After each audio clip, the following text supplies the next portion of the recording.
Magandang araw po sa inyo mga kaibigan. Ang balita po natin ngayon, nakausap ko po ang head coach ng Chinese Taipei na makakalaban ng Gilas. Sinabi po niya sa akin ang kanyang reaction after ng draw na nandyan na naman ang Gilas Pilipinas. Madami daw po magagaling sa Gilas kaya hindi na kailangan si Kai Sotto.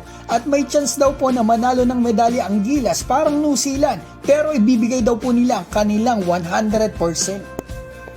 After ng Asia Cup draw, di ba naglabas po ang FIBA ng coaches reaction? At kabilang po doon yung sinabi ni Jude Flabel na head coach ng New Zealand na sinabing malakas o challenging yung pool at dekalidad ang Gilas at title contender.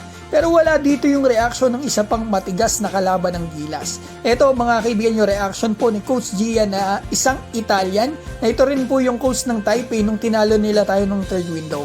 Kaya po ang ginawa ko, dumirekta na ako sa kanya. Sinubukan kong mag-message sa kanya mga kaibigan.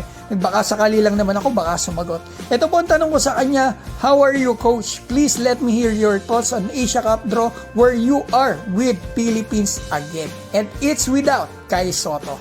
Nagulat ako after 2 days sumagot siya. Ito ang sinabi niya para transparent tayo. Maganda, kita niyo po mismo yung sinabi niya.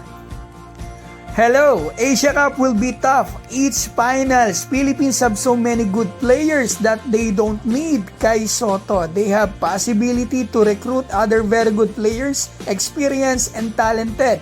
They still have chance to win a medal like New Zealand. About us, we will play giving all our 100% effort as usual.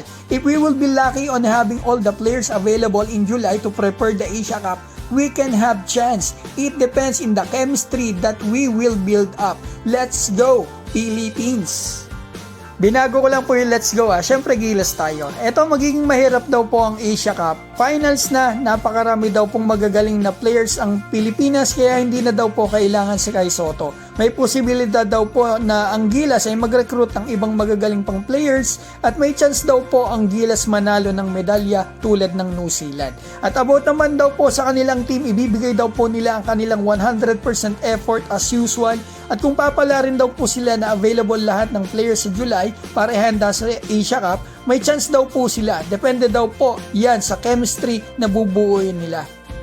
Ang hindi po alam nitong si Coach Gian, kailangan po ng Gilas si Kai Sotto na one of the best center ng Asia Cup qualifiers. At hindi niya alam, hindi na magre-recruit ang Gilas ng iba pang players. Yun ding nakalaban nila last time ang roster, maliban na lang po kung hindi aabot si Justin Brownlee. Kasi hanggang ngayon, wala pang nilalabas na hatol ang FIBA at yan ang mahirap dyan. Shoutout ko po pala si Jonel Acabado, Liza Maloy, Roniel Hoxon, Michael Avetria, Coach Haji, Rusty Eduarte, Ruel Basadre, PJ Manso, Lolita Ortiz, Dennis C, Kamikasi, Willie Dadiosi, Ronald Berbosidad, Donsin Cobelino at Ara Del Mundo. Mga kaibigan, maraming salamat po. Pero particular sa News. itong Okay, news.